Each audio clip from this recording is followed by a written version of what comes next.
เอาทุกคนมือนี้คอยสีผ้าไปเบิงคลิปหนึ่งอยู่ฟังสปปลาวอยู่บ้านแก่งบิดเมืองค่ำเกิดแขวงบุรีคำไส่ตอนนี้ได้พากันซ้อมหนีภัยป้องกันไว้น้ำบะเทือน้ำท่วมลองไปเบิ่งคลิปกันก่อนคลิปเตรียมอุปโยคนี้น้ำท่วม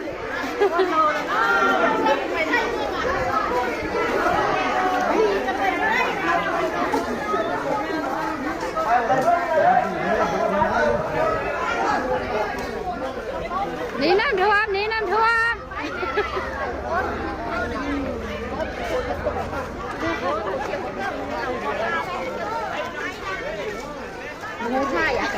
ไปแล้วพ่อโกนสหัวหัน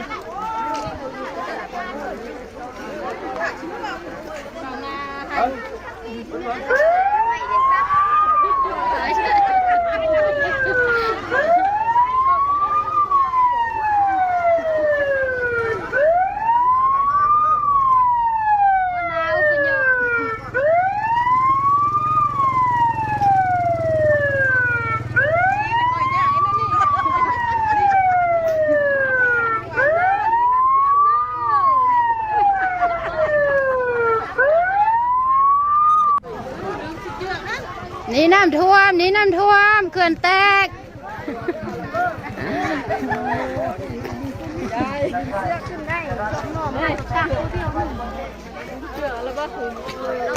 มาหมดยุดอุปโยคแล้วจำดีแล้วมีใส่เสื้อนัก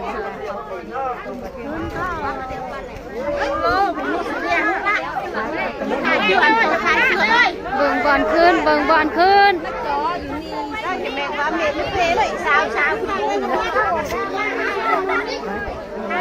ขึ้นไปขึ้นไป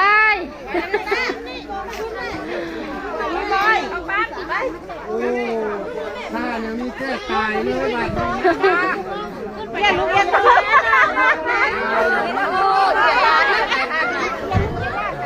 เป็นคลิปที่ว่าการซ้อมหนีภัยการอพยพเนาะ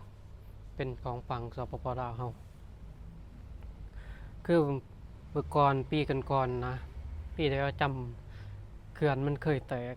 อยู่ยังเขื่อนเซเปียนยังสิอย่างน่ะก็จำชื่ออะไรมันกระเฮิงนะมันเคยแตกที่นี่ยานเกิดขึ้นอีกก็เลยพากันซ้อมหนีก่อนยานมันเกิดขึ้นรอบสองเพราะว่ามันเคยมีเนาะเคยเกิดขึ้นทั้งหมู่บ้านทั้งประบ้านเขาก็จัดเตรียมซ้อมป้องกันก่อนเพราะว่ายานเกิดขึ้นอีกแต่ว่าซ้อมแบบนี้มันจะทันอยู่บ่คือไปกันเป็นกลุ่มเป็นก่อนเนื่องนี่คือแบบบ่พาวบ่พัง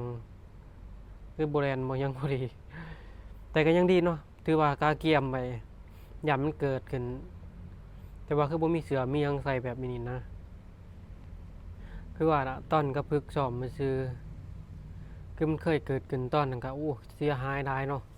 ตอนช่วงว่าเขื่อนใช้เปลี่ยนอย่างนี้แต่ตอนนั้นอยู่อัตตปืออันนี้คือการสอบนี่คือน่าจะเป็นเขื่อนอยู่แขวงบุรีคำไส่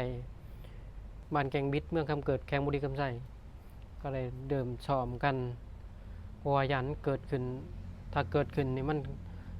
ทำให้คนรับผิดชอบมันยากได้มันนี่ตอนเกิดขึ้นมาคือเขื่อนทีเดียวแตกมา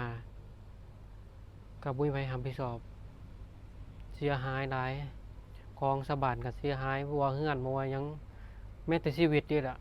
อันนี้คือป้องกันเอาชีวิตตัวเองให้รอดก่อนสิ่งของอย่าผ่าว่าต้องเอาชีวิตตัวเองรอดก็ถือว่าสำคัญที่สุดเด้อเพราะว่ามันจะได้เรียกชีพตัวเองก่อนนะเพราะว่าบางคนก็ยังนอนอยู่ก็มีเลยคือแต่ก่อนนั่นเพิ่นบ่ได้จัดบ่ได้ยังบ่ได้กล้าเกี่ยมยังคิดมั่นใจนะว่าเขื่อนตัวเองสิมั่นคงแต่สุดท้ายมันก็แตกเนาะคือเขื่อนเซเปียนนะแตกมานะเสียหายหลายเป็นนำหาก็มีช่วงนั้น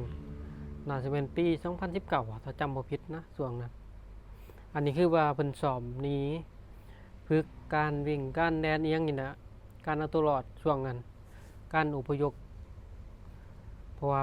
ย่านช่วงนี้กันหนาฝนต้องเตรียมกันไว้เพราะว่า